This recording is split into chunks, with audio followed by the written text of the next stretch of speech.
Bonjour, aujourd'hui correction d'exercice sur le chapitre des suites. On va voir pour les suites arithmétiques et géométriques comment calculer des termes, comment vérifier qu'une suite est une suite géométrique. Alors je vous propose quelques exercices. Premier exercice, on va voir comment calculer deuxième et troisième terme d'une suite arithmétique de raison moins 5 et de premier terme 41.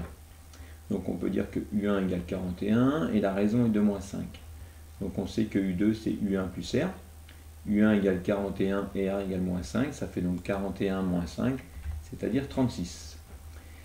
Une fois qu'on connaît U2, on est capable de calculer U3, puisque U3 c'est U2 plus R, donc ça va faire U2, donc 36, la raison étant de moins de 5, 36 moins 5 égale 31.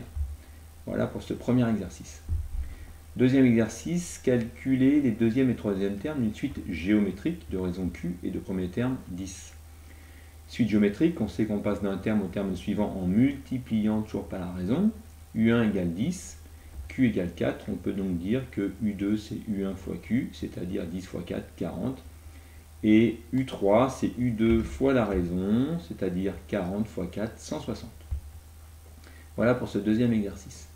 Troisième exercice, les ventes sur Internet augmentent de 7% tous les ans pour une entreprise bêta. On connaît les ventes de la première année, 30 000. Et je vous demande de trouver les ventes de la deuxième et troisième année et quatrième année.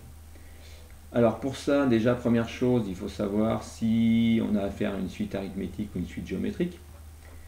L'augmentation est de 7%, nous sommes donc dans le cadre d'une suite géométrique. Et la raison c'est quoi? Donc c'est 1 qui correspond au 100% du prix de départ, plus les 7%. Et 1 plus 7%, ça fait 1,07. On sera donc dans le cadre d'une suite géométrique de raison Q égale 1,07. Et on connaît le premier terme qui est 30 000. On va donc être capable de calculer le deuxième terme, 30 000 fois 1,07, le troisième, le deuxième 26 500 fois 1,07, et le quatrième, qui est le troisième, 28 090 fois 1,07, et on obtient ainsi on va chercher quoi exactement, les ventes, donc on obtient ainsi les ventes de deuxième, troisième et quatrième année.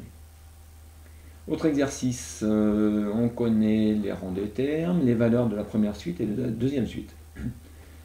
Donc je vous laisserai représenter graphiquement. Donc première suite, 1, on va jusqu'à 80, 2, on va jusqu'à 140, etc., etc. Je vous laisserai faire la représentation graphique. Et vous verrez que la représentation graphique de la première suite est celle d'un segment de droite. Et quand on a affaire à un segment de droite, on peut dire que cette suite est une suite arithmétique. Donc ça, c'est pour la première suite. Après, expliquer à l'aide de calcul si une des suites est une suite géométrique. Donc on sait que la première est une suite arithmétique, on va donc vérifier si la deuxième est bien une suite géométrique.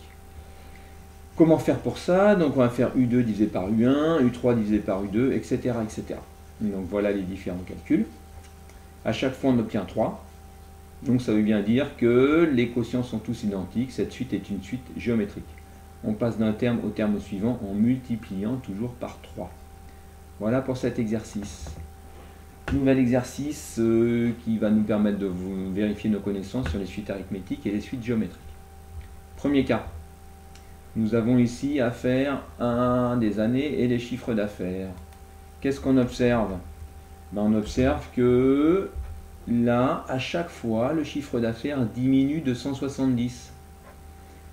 Oui, si on fait 24 830 moins 25 000, ça fait moins 170. Et si on fait 24 660 moins 24 830, on obtient aussi moins 170.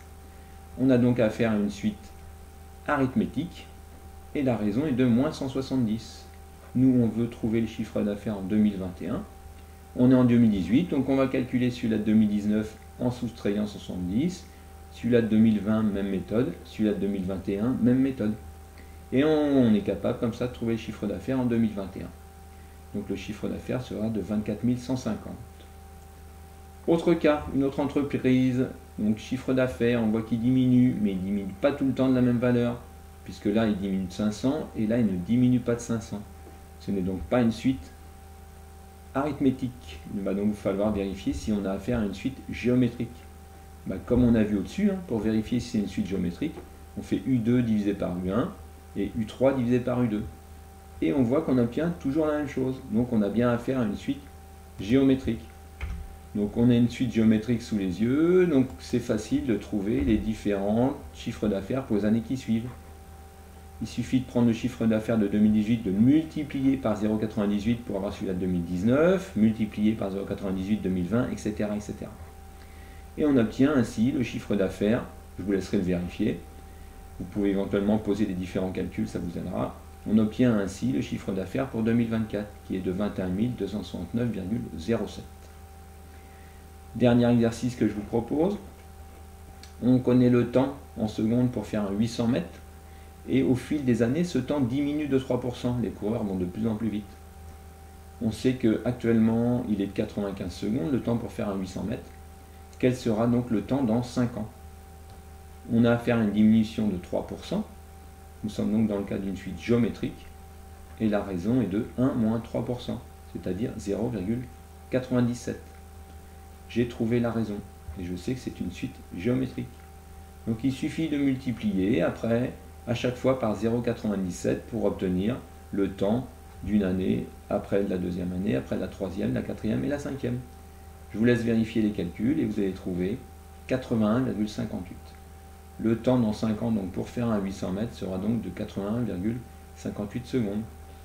Voilà, bonne journée.